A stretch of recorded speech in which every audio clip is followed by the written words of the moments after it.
নবদ্বীপকে যদি একটি রাজ্য হিসাবে আমরা কল্পনা করি, অবশ্যই তার রাজধানী হবে পোড়ামাতলা।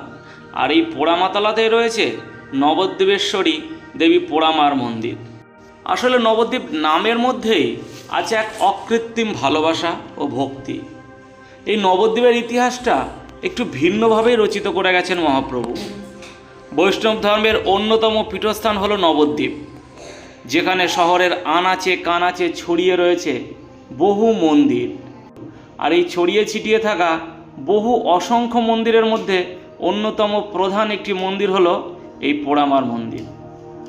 মহাতীর্থ নবদ্বীপ সম্পর্কে একটি প্রচলিত ছড়াতে নবদ্বীপের মহিমা সম্পর্কে বলা হয়েছে যে পাড়ার মা, পোড়ামা আর বুড়ো শিব তিন দেবতা রক্ষা করেন সর্বনবদ্বীপ। তো আর আজকে আমি রয়েছি সেই নবদ্বীপের পোড়ামাতলাতেই।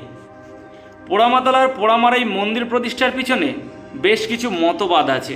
যেমন 15 শতক বা তার আরও পূর্বে জনৈক তান্ত্রিক সাধু নবদ্বীপ সংলগ্ন শিমুলিয়া গ্রামের অধিষ্ঠাত্রী দেবী, গ্রাম্য দেবী পরমাকে বর্তমান স্থানে নিয়ে আসেন।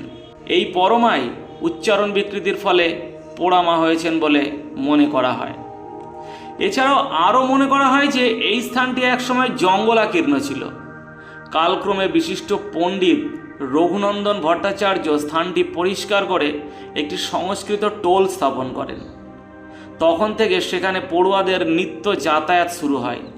সেখান থেকেই পড়ুয়াদের মা এই অর্থে পোড়ামা নামকরণ করা হয়েছে, এই মতো প্রচলিত আছে। তবে সবথেকে প্রচলিত মত হলো 15 শতাব্দীতে বৃহদ্রথ নামে এক তন্ত্র সাধক ও সিদ্ধ সন্ন্যাসী বাস করতেন এই নবদ্বীপে। তিনি একসময় এখানকার এক বনের মধ্যে দেবী কালীকে স্থাপন করেন এক ঘটে। সেই সময় নবদ্বীপের বিখ্যাত পণ্ডিত ছিলেন বাসুদেব সার্বভৌম, যার পিতামহ ছিলেন বৃহদ্রথের মন্ত্র শিষ্য। কালের নিয়মে বৃহদ্রথের পরলোক গমনের পর পুজোর দায়িত্ব পেলেন বাসুদেব সার্বভৌম।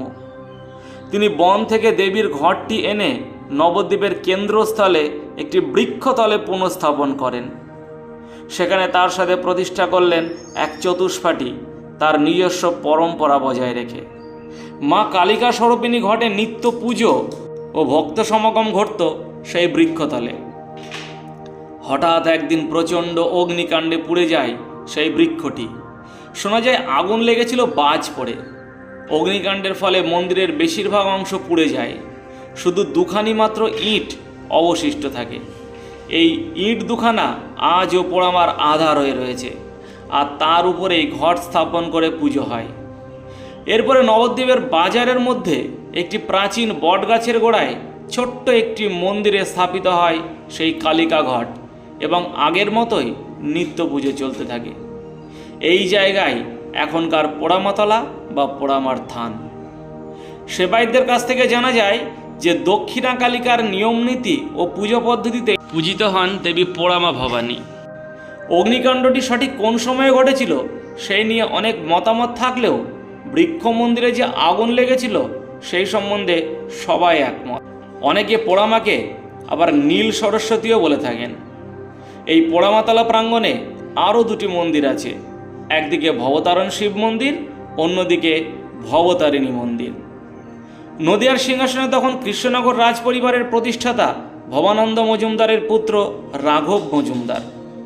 রাজত্বের শেষ পর্বে নবদ্বীপের গঙ্গার ধারে মন্দির সহ এক প্রকাণ্ড গণেশ মূর্তি ও শিবলিঙ্গ প্রতিষ্ঠা করার মনস্থ করেন।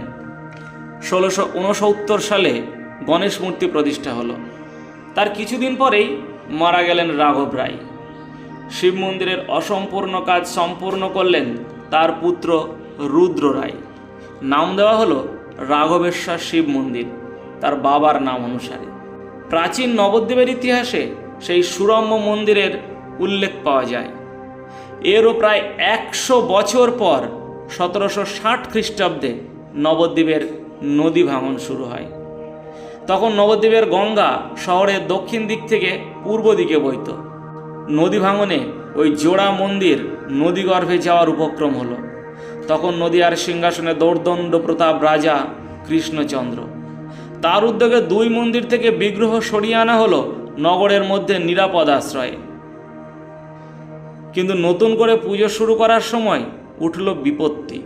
স্থানান্তরের সময় সেই বিশালাকার দুই বিগ্রহ বহু মানুষের ছোঁয়ায় নাকি অপবিত্র হয়েছে, তাই শোধন না করে পুজো করা যাবে না ওই বিগ্রহের। কিভাবে শোধন করা হবে তাহলে?